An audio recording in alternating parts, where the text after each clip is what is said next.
Hi, I'm Dr. William Lau. I'm a board-certified plastic surgeon in New York City. The purpose of this video is to give you information to prepare for the upcoming consultation. This video can also allow you to review the material that we will talk about at your own leisure. So Asian rhinoplasty is one of the most common procedures among Asian patients, and it differs from the Western rhinoplasty in that it's mostly augmentation in nature. In a Western rhinoplasty, oftentimes you're trying to reduce the size, shave up the hump, or decrease the over-projected nose, where in Asian rhinoplasty is completely opposite. We have to increase the height of the tip and the bridge, and also make the entire profile often more three-dimensional. So there are mainly two procedures in rhinoplasty. One's called the open procedure, where you make a small incision in the columella and flip the nose open and do it that way. And there's another procedure called closed rhinoplasty, where you make the incision inside the nostril and then do a rhinoplasty that way. Both can provide good results, but usually among the Asian plastic surgeons, open rhinoplasty is a more common approach for Asian rhinoplasty specifically. One thing before you start thinking about any kind of material, you have to understand that no material is perfect. Every material is going to have some pros and cons. One material that's been used very commonly among Asian rhinoplastic surgeons is a rib. And rib can be your self rib, meaning we make a small incision sometimes between 2 to 3 centimeters in the chest, make an incision, take a part of your rib cartilage out, and then we can shave it, carve it, and use it for your nose. So advantage is your own material, so it's biocompatible, low infection risk, and rib is very strong, so you can build a very high projected nose and less absorption rate. What are the downsides of the material? You have a permanent scar on your chest. Depending on the location of the rib that you want to take, potentially even if you wear a bikini in the future, there could be a scar showing. That's one downside. The other downside that people should know and not always talk about is about warping. So when you put an implant in your body, it usually doesn't bend unless it was placed in the wrong way. But if when you put a rib inside your nose, even if it was put in straight, over time, there's a 5 to 10% chance that this can bend. So this is called warping.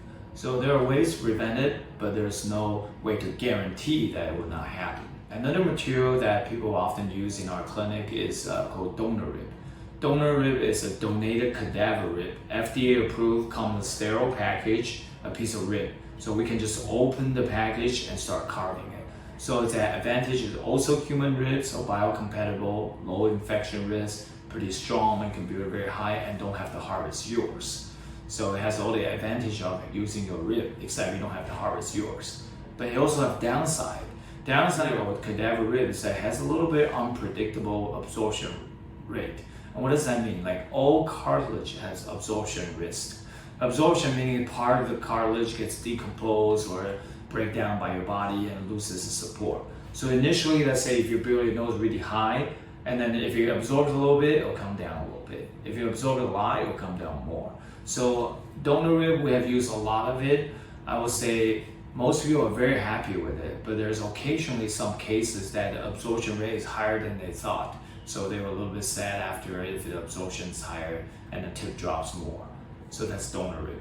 The other material that's very commonly talked about is the ear cartilage. So we don't harvest the outside rim of your ear because then your ear will collapse. We'll harvest the inside part of your ear, this part. So from the outside appearance, your ear will still look the same. But when you feel your finger, feel the tissue in between the two skin layers, you'll be missing the small part of that cartilage. So that we can use for rhinoplasty. It's often very commonly used in Asia and also in all Asian rhinoplasty for the tip. But the disadvantage that oftentimes you're limited by the size of your ear. If your ear is very small, you might have to use both, or you don't have enough material, then you have to use the ear for the tip and also another implant for the dorsum. So oftentimes the problem is if you want a very high projected nose and you have a very small nose to start with, sometimes your cartilage is not enough material. And the last thing we should kind of talk about is the implants. So in the old times, in Asia, people like to use these called L-shaped silicone implant, where you just make a small incision in the nose and put an implant this way. And this will sit on top of the nose like this. It will give you projection in the tip and also the dorsum. But over time, people found this have because you keep having tension at tip, so it will sometimes have extrusion risk or infection risk, or it comes out. So this kind of implant is not really used nowadays in Asia for Asian rhinoplasty.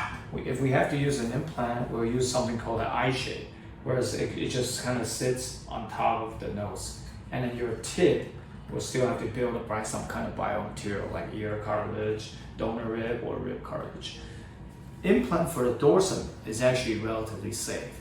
It has a low infection risk of 1 to 2%, but it's relatively low. Of course, if it happens to you specifically, you would think it's 100%, but it's relatively low if you just use it on the dorsum, on the back of the nose.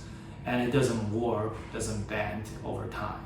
So in terms of what material might be the best, honestly, there's no perfect material. So that's why it's worth a while for you to talk to your board-certified plastic surgeon and then see what might be the best fit for you.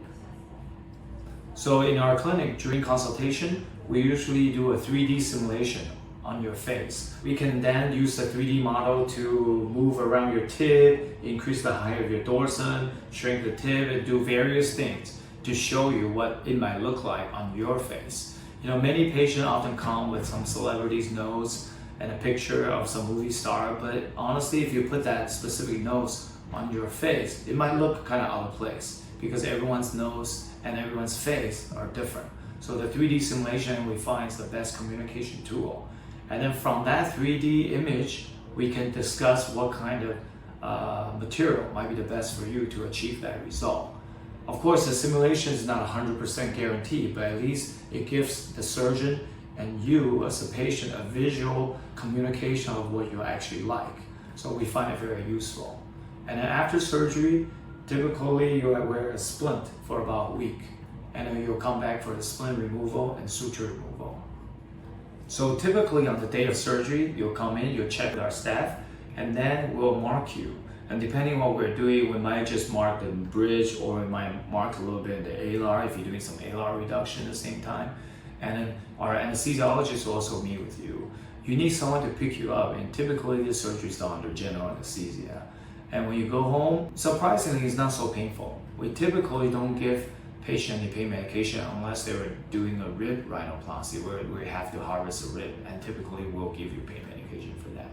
Surgery time is variable depending on the material. It can be as short as 3 hours, as long as 5 hours, depends on what kind of material we choose to use. So typically our first follow-up after surgery is 1 week after surgery. And you'll come in 1 week, we'll remove your splint, remove your sutures, and then most people look quite presentable already after surgery.